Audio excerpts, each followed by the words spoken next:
تبارک و تعالیٰ ارشاد فرماتا ہے کہ جب تم نماز مکمل کر لو تو پھر اللہ کا ذکر کرو، کھڑے ہو کر، بیٹھ کر یا کروٹوں پر لیٹ کر۔ تو یعنی اللہ کے ذکر کے 3 طریقے یہاں پر بتائے گئے، یا تو کھڑے ہو کر کے تم اللہ کا ذکر کرو، یا بیٹھ کر کے کرو، یا لیٹ کر کے کرو، لیکن ذکر کا حکم ہے فَاذْكُرُوا اللَّهَ، اللہ کا ذکر کرو، اللہ کی یاد میں۔ اب ذکر کئی طریقے کا ہے، بندہ اللہ کو یاد کر لے اس کے اسماء حسنہ سے، اس کے صفاتی نام سے۔ ذکر کہتے ہیں یاد کرنے کو، تو اللہ کو جس انداز میں بھی وہ یاد کرے گا وہ ذکر ہی کہلائے گا۔ ذکر کی جو قسمیں ہیں، ذکر بالجوارح ہے، ذکر باللسان ہے، ذکر بالقلب ہے، 3 ہیں۔ ذکر باللسان جیسے زبان سے آپ کا کہنا اللہ اللہ، سبحان اللہ، الحمدللہ، اللہ اکبر، یا حی یا قیوم یا لطیف، یہ سب ذکر زبانی ہے، اس کو ذکر باللسان کہتے ہیں۔ اور ذکر بالجوارح، جوارح کا مطلب ہوا ہاتھ پیر سارے اعضاء سے ذکر کرنا۔ وہ کیسے کہ آپ نے اگر کوئی نیک کام کیا اللہ کی رضا کے لیے تو یہ ہاتھ کا ذکر ہے، اللہ کی گھر کی طرف چلے، مسجد کی طرف نیت کر کے اللہ کو راضی کرنے کے لیے تو پیروں کا ذکر ہے، یہ پیروں کا ذکر ہے۔ کان سے آپ نے قرآن کی تلاوت سنی، اللہ کے نام سنے تو یہ کانوں کا ذکر ہے۔ آنکھ سے آپ نے اچھی چیز دیکھی اللہ کی رضا کے لیے، وہ آنکھوں کا ذکر ہے۔ یہ کہتے ہیں ذکر بالجوارح، جس میں زبان کا چلنا ضروری نہیں، اعضاء جو بھی نیک کام کریں گے یہ بھی ذکر ہی کہلائے گا، اللہ کا ذکر میں مشغول ہے بندہ۔ 2 ہو گئے ذکر، اور ایک ہے ذکر بالقلب، وہ ہے زبان بھی نہیں کہہ رہی ہے، ہاتھ پیر بھی حرکت نہیں کر رہے ہیں، لیکن دل اس کا جاری ہے، خاموش بیٹھے ہوئے اپنے دل میں رب تبارک و تعالیٰ کو یاد کرتا رہا، یوں سوچتا رہا کہ میرا رب رحمان ہے، میرا رب رحیم ہے، میرا رب کریم ہے، وہ غفار ہے، وہ ستار ہے۔ زبان سے نہیں کہا، نہ ہاتھ پیر سے، دل میں یہ سارے خیالات لاتا رہا، تو اس کو کہا گیا ذکر بالقلب ہے، یعنی دل سے اللہ کا ذکر ہے۔ یہ تینوں ذکر کر سکتا ہے بندہ، زبان سے کرے یا اعضاء سے کرے یا دل سے کرے۔ اب کرنے کے جو طریقے ہیں یہ تو ہو گئے کہاں سے کرے، اور یہ ہے کیسے کرے۔ اس کے لیے اللہ فرماتا ہے یا تو کھڑے ہو کے کرو، کھڑے نہیں ہونا ہے، بیٹھنا ہے تو بیٹھ کر کے کرو، بیٹھ نہیں سکتے تو لیٹ کر کے کرو۔ یہ تینوں حالتیں ہیں انسان کی، یہ 3 حالتیں ہیں انسان کی۔ ان میں اللہ تبارک و تعالیٰ نے فرمایا قیاما وقعودا وعلی جنوبکم، کھڑے ہو کر، بیٹھ کر یا کروٹوں پر لیٹ کر۔ بعض لوگ اس کی مخالفت کرتے ہیں، ذکر پاک جیسے صوفیہ اکرام کے طریقے ہیں الگ الگ ذکر کرنے کے۔ سعودی عرب میں وہاں کے جو جماعت اہل حدیث کے مولوی حضرات ہیں وہ اس طرح کے ذکر کو منع کرتے ہیں، جو کھڑے ہو کر کے اجتماعی طور پر کوئی کرے۔ اہل حدیث سلفی کہتے ہیں اس طرح کا ذکر نہیں کرنا ہے، کھڑے ہو کر کے ذکر، اس کے وہ مخالف ہیں۔ اچھا، بیٹھ کر کے بھی اگر اجتماعی طور پر ذکر کرتے ہیں تو اس کے بھی وہ مخالف ہیں۔ ان کا کہنا ہے کہ بس اکیلا آدمی کہیں پر بھی ذکر کرے، لیکن قرآن کے اعتبار سے اللہ تبارک و تعالیٰ نے یہ تینوں حالتیں بتائی، تم کھڑے ہو کر کے بھی کر سکتے ہو، بیٹھ کر کے بھی کر سکتے ہو، سو کے بھی کر سکتے ہو۔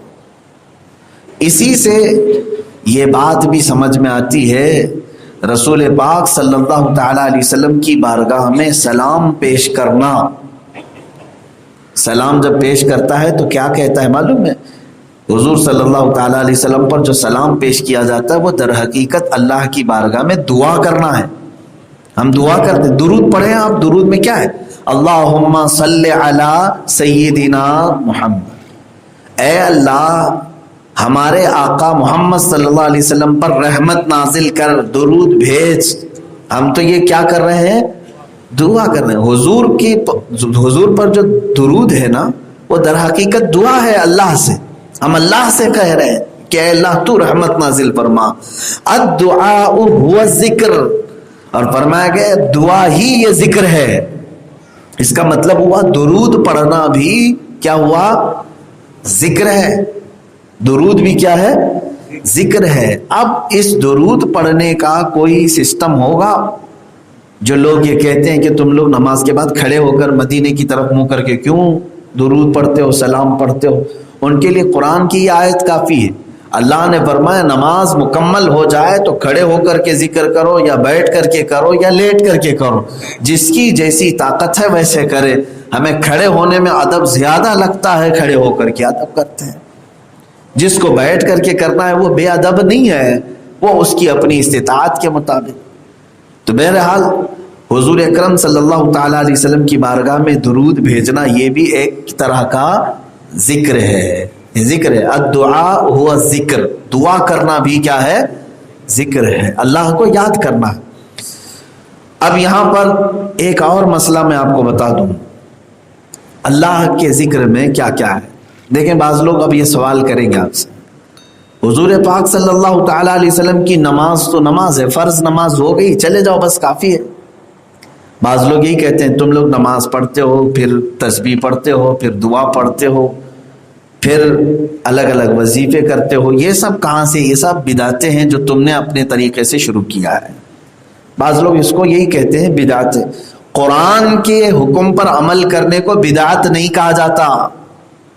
اب اس آیت کا کیا مطلب ہے؟ میں صاف صاف ترجمہ کر رہا ہوں، آپ خود بتائیں. فَإِذَا قَضَيْتُمُ الصَّلَاةَ، جب تم اپنی نماز مکمل کر چکے، جب تم نماز پڑھ چکو، فَاذْكُرُوا اللَّهَ قِيَامًا وَقُعُودًا وَعَلَى جُنُوبِكُمْ، اللہ فرما رہے تو پھر اللہ کا ذکر کرو، کھڑے ہو کر، بیٹھ کر، یا لیٹ کر. جب نماز کمپلیٹ ہو جائے، نماز مکمل ہو جائے، تب قرآن کہہ رہا ہے کہ اللہ کا ذکر کرو. میرے عزیزو، اس آیت سے ہی ثابت ہو گیا کہ نمازوں کے بعد دعا کرنا، تسبیح پڑھنا، یا پھر ہم تسبیح یہاں پر پڑھتے ہیں سبحان اللہ و بحمدہ سبحان اللہ العظیم، یہ کوئی نیا عمل اور بدعت نہیں، بلکہ یہ قرآن پاک کے حکم کے مطابق ہے. اللہ نے فرمایا نماز کمپلیٹ ہونے کے بعد تم ذکر کرو. ہاں یہ اور بات ہے کہ آپ کوئی بھی ذکر کر سکتے ہیں. نماز ہونے کے بعد آپ الحمدللہ الحمدللہ پڑھیں، اللہ اکبر پڑھیں، سبحان اللہ پڑھیں، جو آپ کو میسر ہو وہ ذکر کریں آپ.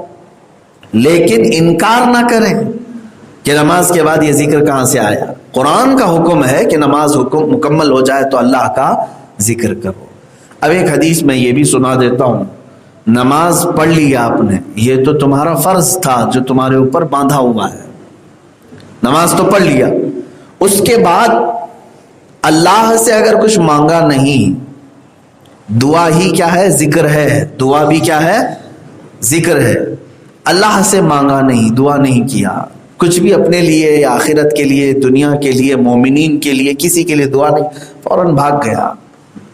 فرمایا گیا کہ اللہ تبارک و تعالیٰ اس بندے سے ناراض ہوتا ہے جو اس کے گھر میں آیا اور اس سے کچھ سوال نہیں کیا، مانگا نہیں.